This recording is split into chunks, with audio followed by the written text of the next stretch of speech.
காயத்ரி மந்திரத்தை வழங்கிய கௌசிக மன்னன். கௌசிக மன்னனின் நாட்டில் ஒரு முறை கடும் பஞ்சம் ஏற்பட்டது. பஞ்சத்தை போக்க காட்டில் வசித்த மகாரிஷி வசித்தரிடம் சென்றார். வசித்தரிடம் கேட்டதை தரும் காமதேனு என்று தெய்வீக பசு இருந்தது. அதை தம்மிடம் கொடுத்தால் நாட்டில் நிலவும் பஞ்சத்தை போக்க முடியும் என்று கௌசிகன் வசித்தரிடம் தெரிவித்தார். அதற்கு வசித்தர் மறுத்துவிட்டார். கோபமுற்ற கௌசிகன் அவர் மீது போர் தொடுத்து தோல்வியுற்றார்.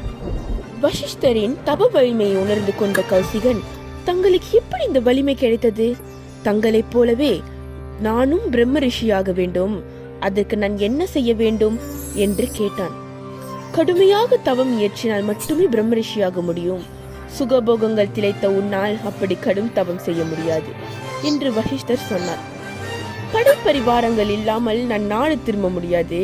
எனவே நானும் தங்களை போல் கடும் தவம் செய்து உங்கள் வாயால் பிரம்ம ரிஷி பட்டம் பெறுகிறேன் என்று கூறிவிட்டு கௌசிகன் கடும் தவம் செய்தார்.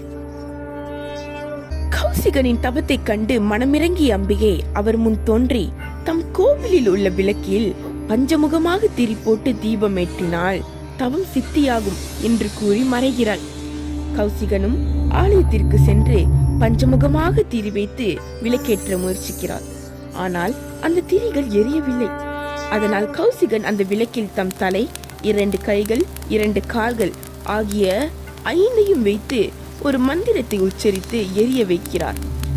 தம் நாட்டு மக்களுக்காக தம் உடலையே திரியாக்கி எரித்ததை கண்ட அம்பிகை அவரை விசுவாசமித்திரர் என்று அழைத்து பிரம்மரிஷி பட்டத்தையும் வழங்கி அருளினாள்.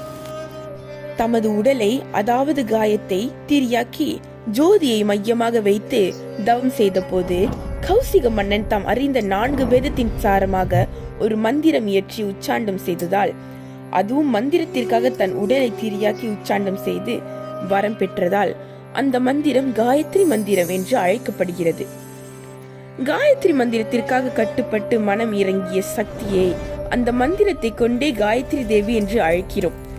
சிரவண மாத பௌர்ணமிக்கு மறுநாள் அவர் வரமும் பட்டமும் பெற்றதால் நாமும் அதே நாளில் காயத்ரி மந்திரத்தை உச்சாண்டம் செய்து வணங்குகிறோம். இந்த நாள் ஆவணி ஆவிட்டம் என அழைக்கப்படுகிறது.